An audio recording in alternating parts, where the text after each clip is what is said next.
देखो last class हमने जो वेव फंक्शन था श्रोडिंगर समीकरण के द्वारा कोई भी अगर कण गति करता है तो गतिशील अवस्था में उससे रिलेटेड एक कोई भी वेव होती है तो उस वेव को एक वेव फंक्शन के द्वारा व्यक्त किया जाता है, वो हमने पहले भी पढ़ा था। और उस वेव फंक्शन को जिस समीकरण से ज्ञात किया जाता है उसे तरंग की गति की समीकरण कहते हैं, और जिसको किसने श्रोडिंगर ने दिया था। उस श्रोडिंगर की जो काल आश्रित और काल अनाश्रित, टाइम डिपेंडेंट और टाइम इंडिपेंडेंट, हमने दोनों इक्वेशन निकाली थी। और उस आधार के ऊपर, टाइम इंडिपेंडेंट इक्वेशन के आधार के ऊपर हमने क्या किया था, टाइम डिपेंडेंट जो टर्म है वेव फंक्शन के अंदर उसका सॉल्यूशन भी हमने कल की क्लास में ज्ञात कर लिया था। तो अब देखो उसके आगे कि अगर कोई भी वेव फंक्शन है, एक तो आज का जो टॉपिक है वो क्या है, वो है आपके स्टेशनरी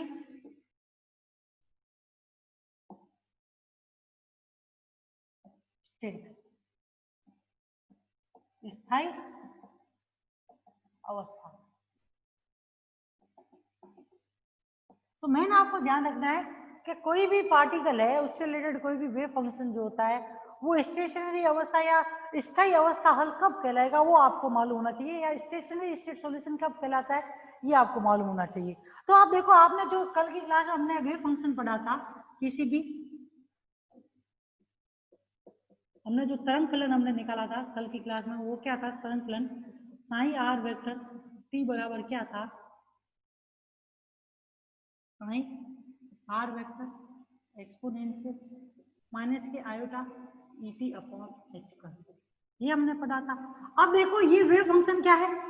ये किसी भी पार्टिकल के द्वारा मोशन की कंडीशन के अंदर उसका जो वेव फंक्शन होगा उसको प्रदर्शित करता है, जिसमें साइन आर वेक्टर तो ओनली फॉर पार्टिकल की पोजीशन के ऊपर डिपेंड करेगा, और एक्सपोनेंशियल में जो टर्म है वो उस पार्टिकल की पोजीशन के साथ साथ समय के ऊपर भी डिपेंडेंसी वाली टर्म को प्रदर्शित करता है। इन दोनों का मल्टीप्लिकेशन ऐसे वेव फंक्शन को प्रदर्शित करता है जो कि समय और पार्टिकल की पोजीशन दोनों के ऊपर डिपेंड करता है। तो इस वेव फंक्शन को स्टेशनरी वेव फंक्शन कब कह सकते हैं, या फिर स्टेशनरी सॉल्यूशन या स्थायी अवस्था हल कब इस वेव फंक्शन को कहा जा सकता है, वो आपको मालूम होना चाहिए। तो उस कंडीशन में आपको ये ध्यान रखना है कि अगर आप क्या कर रहे हो कि किसी भी तरंग, कोई भी पार्टिकल है, अगर उसके वेव फंक्शन का आप क्या निकालो, प्रोबेबिलिटी निकालते हो, तो प्रोबेबिलिटी आपको मालूम है वेव फंक्शन के परिणाम के स्क्वायर के बराबर होता है। तो अगर आप प्रोबेबिलिटी निकालते हो और अगर वो प्रोबेबिलिटी ओनली फॉर ओनली उस पार्टिकल के तरंग फलन के अंदर या उस वेव फंक्शन के अंदर सिर्फ पोजीशन के वेव फंक्शन के ऊपर डिपेंड करता है, या फिर पोजीशन की प्रोबेबिलिटी के बराबर प्राप्त होती है हमें वो प्रोबेबिलिटी, तो उस प्रकार के फंक्शन को या उस प्रकार के वेव फंक्शन को कैसा वेव फंक्शन बोलेंगे, स्टेशनरी वेव फंक्शन बोला जाता है, स्टेशनरी स्टेट सॉल्यूशन बोला जाता है। मतलब अगर P vector probability P R T के रूप में, क्योंकि साई को आप क्या लिखते हो, इस प्रकार से लिखते हो, Sai star R T, psi R T इस प्रकार से लिखते हो। अगर ये पी आर टी इसके बराबर आ जाए, पी आर वेक्टर के बराबर आ जाए, मतलब प्रोबेबिलिटी जो कि टर्म आप किसके रूप में लिखते हो, समय और पोजीशन दोनों के ऊपर लिखते हो, अगर वो ओनली फॉर ओनली उस वेव फंक्शन की पोजीशन के ऊपर डिपेंड करे तो इस प्रकार के फंक्शन को या इस प्रकार के सॉल्यूशन को कैसा सॉल्यूशन बोलेंगे, स्टेशनरी स्टेट सॉल्यूशन बोला जाता है। तो अब आपको यहाँ पे क्या करना है, इस वेव फंक्शन से ये पता करना है कि ये wave function stationery state solution को प्रदर्शित करता है, स्थायी अवस्था हल को प्रदर्शित करता है या फिर नहीं करता, वो आपको प्रदर्शित करना है। तो अब आप क्या करो,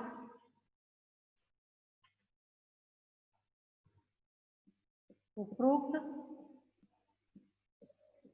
तरंग फलन के संगत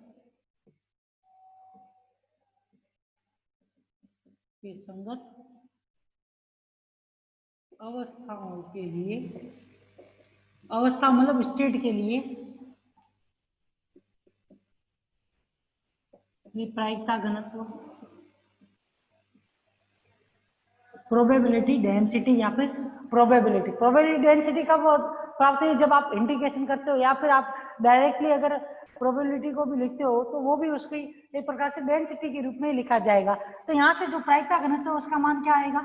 पी कोष्टक में आर वेक्टर टी। प्रोबेबिलिटी किसको डिपेंड, किसके ऊपर डिपेंड है, वेव फंक्शन के ऊपर, मतलब वेव फंक्शन के रिजल्टेंट का आप अगर स्क्वायर लिखते हो तो वो किसको प्रदर्शित करता है, उस वेव फंक्शन के अंदर पार्टिकल के पाए जाने की प्रोबेबिलिटी को व्यक्त करता है। तो यहाँ से ये किसके बराबर आ जाएगा, साइन आर वेक्टर टी के होल स्क्वायर के बराबर आ जाएगा। जिसको किस प्रकार से sine star r vector t sine are vector t के रूप में लिख सकते हो। अब देखो जब भी आप एक्सपोनेंशियल का मोड लिखते हो ना तो वो किसके बराबर होता है, 1 के बराबर होता है। एक तो ये आपको ध्यान रखना है। दूसरी चीज आपको यहाँ पे ये ध्यान रखनी है कि ये जो साइन आर वेक्टर टी है इसके अंदर एक्सपोनेंशियल की टर्म क्या है, माइनस के iota E T upon H cut के रूप में। तो यहाँ पे अगर आप साइन स्टार लिखोगे तो वो किस प्रकार से आएगा, sine are vector exponential iota E T upon H cut के रूप में आएगा। तो उस कंडीशन में ये एक्सपोनेंशियल टर्म जब इस एक्सपोनेंशियल की टर्म से जुड़ेगी तो उस कंडीशन में एक्सपोनेंशियल की टर्म का ऊपर पावर क्या हो जाएगी, 0 हो जाएगी। और only for only wave function के रूप में आप क्या लिख सकते हो यहाँ पे, टी आर वेक्टर टी बराबर क्या आ जाएगा आपके sine star r vector sine are vector या फिर साइन आर वेक्टर का होल स्क्वायर। तो ये वाली जो प्रोबेबिलिटी ये ओनली फॉर किसके ऊपर डिपेंड कर रही है, पी आर वेक्टर के ऊपर। मतलब अगर कोई भी तरंग फलन जिसके सापेक्ष अगर पार्टिकल के पाए जाने की प्रोबेबिलिटी को हम ज्ञात करें, अगर वो प्रोबेबिलिटी ओनली फॉर ओनली किसके ऊपर डिपेंड हो, पोजीशन के ऊपर डिपेंडेंट हो, टाइम के ऊपर डिपेंड ना हो, तो उस कंडीशन में इस प्रकार के सॉल्यूशन को या इस प्रकार के फंक्शन को कैसा फंक्शन बोलेंगे, स्टेशनरी स्टेट फंक्शन बोला जाता है। और सॉल्यूशन को कौन सा, स्टेशनरी स्टेट सॉल्यूशन भी कह सकते हैं। तो डेफिनेशन के रूप में हम क्या लिख सकते हैं, यहाँ से इस इक्वेशन से क्या पता चलेगा,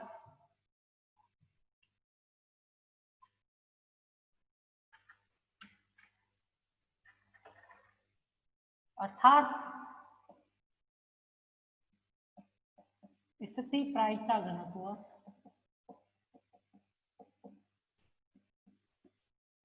घनत्व या फिर प्रोबेबिलिटी डेंसिटी क्या है, समय पर निर्भर नहीं करती है। मतलब किसी भी वेव फंक्शन में पाए जाने पार्टिकल के पाए जाने की जो प्रोबेबिलिटी है वो किसके ऊपर डिपेंडेंट नहीं है, वो प्रोबेबिलिटी समय के ऊपर डिपेंडेंट नहीं है। तो इस प्रकार के फंक्शन को कैसा फंक्शन बोलेंगे,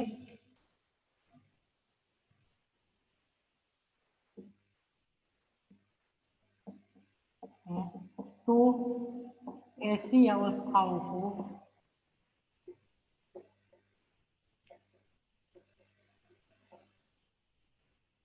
को क्या बोला जाएगा,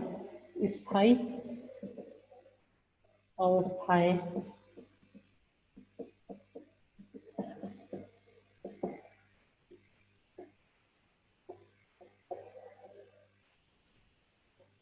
कहते हैं।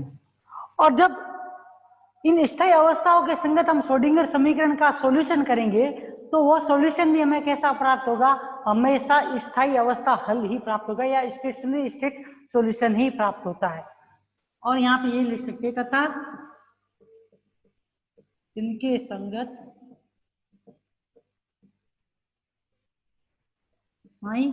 जो श्रोडिंगर समीकरण का हल है को क्या बोला जाता है, स्थायी अवस्था हल या फिर स्टेशनरी स्टेट सॉल्यूशन कहते हैं।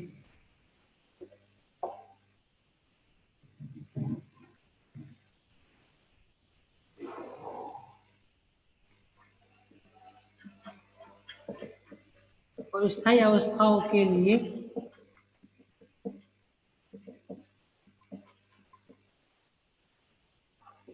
सदैव साइन का मान किसके बराबर होगा, साइन आर वेक्टर टी बराबर साइन आर वेक्टर टी आपके sine are vector exponential minus के iota E T upon H cut होता है। ये इसमें ध्यान रखना। एक चीज और इसमें ये है कि जब आप क्या निकालते हो, किसी भी पार्टिकल की एक्सपेक्टेशन वैल्यू को याद करते हो, तो एक्सपेक्टेशन वैल्यू में अभी आप देखते हो क्या आता है, वेव फंक्शन आता है और उसके वेव फंक्शन का क्या आता है, कॉन्जुगेट भी आता है। आप एक्सपेक्टेशन वैल्यू निकालते हो तो किस प्रकार से निकालते हो, इस प्रकार से निकालते हो sine star x sine dx। तो आपको ये भी ध्यान रखना है कि अगर कोई भी वेव फंक्शन कैसा है, स्टेशनरी स्टेट सॉल्यूशन के रूप में है, तो उस कंडीशन में उस वेव फंक्शन की सहायता से अगर हम क्या करना चाहे, उस पार्टिकल के किसी भी प्रेक्षणीय राशि जैसे कि ऑब्जर्वेबल राशि जैसे एनर्जी, मोमेंटम, एंगुलर मोमेंटम, तो अगर कुछ भी निकालेंगे तो वो भी किसके ऊपर डिपेंड नहीं करेगा, वो भी टाइम के ऊपर डिपेंड नहीं करेगा। मतलब पोजीशन हो गया, मोमेंटम हो गया, एनर्जी हो गई, काइनेटिक एनर्जी हो गई, ये सब क्या है, उस पार्टिकल की प्रेक्षणीय राशियां है, फिजिकल क्वांटिटीज है। अगर इनकी भी हम एक्सपेक्टेशन वैल्यू निकालेंगे कैसे सॉल्यूशन, कैसे सॉल्यूशन के लिए, स्टेशनरी स्टेट सॉल्यूशन के लिए, जिसकी प्रोबेबिलिटी डेंसिटी किसके ऊपर डिपेंड नहीं करती है, टाइम के ऊपर डिपेंड नहीं करती है, उसके लिए भी अगर हम क्या करना चाहे स्टेशनरी, उसके लिए हम क्या निकालना चाहे, अगर फिजिकल क्वांटिटी का मान ज्ञात करना चाहे पार्टिकल की, तो वो भी किसके ऊपर डिपेंड नहीं करेगी, वो भी समय के ऊपर डिपेंड नहीं करती है। अतः आप यहाँ से कह सकते हो कि स्थायी अवस्था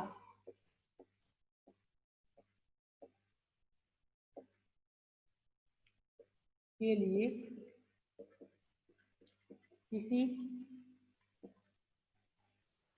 प्रेक्षणीय चर राशि उस समय क्या बोल सकते, ऑब्जर्वेबल के संगत संकारक का प्रत्याशा मान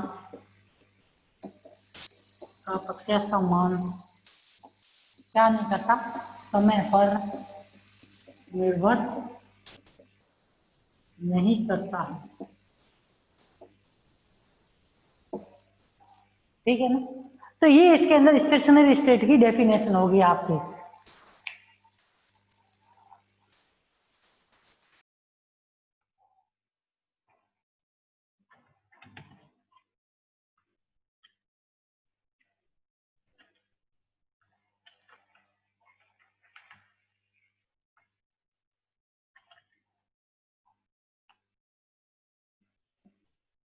प्रोबेबिलिटी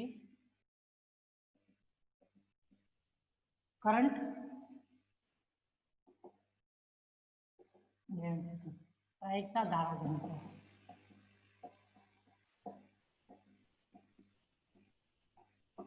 अब जो प्रोबेबिलिटी करंट डेंसिटी है उसका क्या मतलब वो आपको मालूम होना चाहिए। जो प्रोबेबिलिटी करंट डेंसिटी वो हमेशा किसके द्वारा डिस्क्राइब की जाती है, being the probability in terms of probability per unit time per unit area. मतलब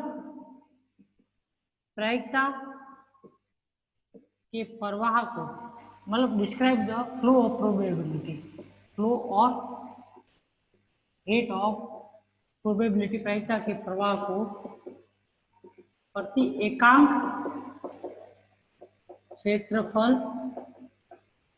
प्रति सेकंड के रूप में व्यक्त किया जाता है। मतलब यहाँ पे आप इसको इस तरीके से समझ सकते हो कि अगर कोई भी पार्टिकल, जैसे कि मान लो इसको समझने के लिए आपको सैंपल से, जैसे कि आपने ये खोड ले लो कोई भी, ठीक है, या कोई भी छड़ ले लो जिसके एरिया का क्या है dA, लंबाई क्या है dx है। इसमें से अगर कोई भी पार्टिकल अगर गुजर रहा है ना, तो जब वो, क्योंकि अब इसमें से देखो अगर पहले भाग से पार्टिकल एंटर कर रहा है तो दूसरे भाग से पार्टिकल बाहर निकलेगा। तो इसको इस कोड की सहायता से इस प्रकार से समझ सकते हैं कि मान लो कि per unit time per unit area, इस पर यूनिट एरिया में से प्रति सेकंड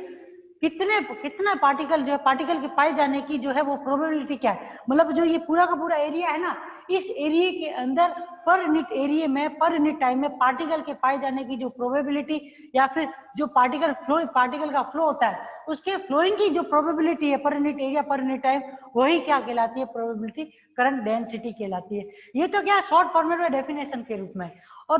नॉर्मली आप लोगों को ये ध्यान रखना है कि जो प्रोबेबिलिटी करंट डेंसिटी है वो एक प्रकार से प्रोबेबिलिटी ही है और कुछ भी नहीं है। परंतु उस पार्टिकल की प्रोबेबिलिटी को ही शो करती है। परंतु ये प्रोबेबिलिटी होगी कौन से टर्म के रूप में, किस के रूप में, प्रति एकांक क्षेत्रफल प्रति इकाई सेकंड के रूप में होती है, और कुछ भी नहीं होता इसमें चेंज। मतलब अगर हम प्रोबेबिलिटी को किसके रूप में प्रदर्शित करें, per unit time per unit area के रूप में अगर व्यक्त करते हैं, तो वह प्रोबेबिलिटी क्या कहलाती है, प्रोबेबिलिटी करंट डेंसिटी। क्योंकि इसको आप अगर सिंपल फॉर्मेट में अगर देखोगे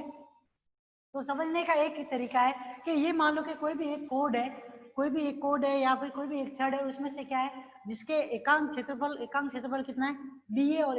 उसका लंबाई कितनी है डी एक्स है। तो इसके प्रति एकांक क्षेत्रफल में से पार्टिकल के प्रवाहित होने की दर या फिर पार्टिकल के प्रवाहित होने की दर की जो प्रायिकता है, मतलब एक सिरे से दूसरे सिरे के ऊपर जो पार्टिकल का प्रवाह होता है, तो उस प्रवाह की जो प्रायिकता है वो अगर प्रति सेकंड प्रति इकाई क्षेत्रफल के रूप में हम ज्ञात करते हैं, तो वही क्या कहलाती है, प्रोबेबिलिटी करंट डेंसिटी भी कहलाती है। सॉरी, ठीक है। अब देखो एक इसका जो फॉर्मूला है, अगर मान लो कि कोई भी पार्टिकल है,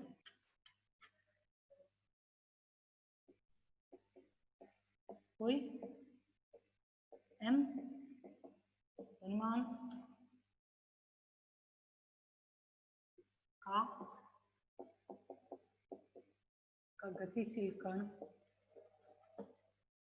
जिससे संगत एक तरंग का तरंग फलन क्या है,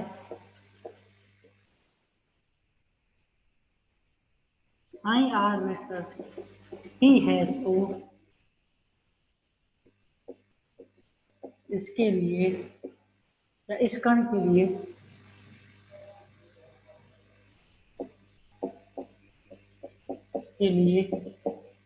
प्रायिकता धारा घनत्व को निम्न सूत्र द्वारा व्यक्त करते हैं। धारा घनत्व को निम्न सूत्र द्वारा से क्या किया जाता है, व्यक्त किया जाता है।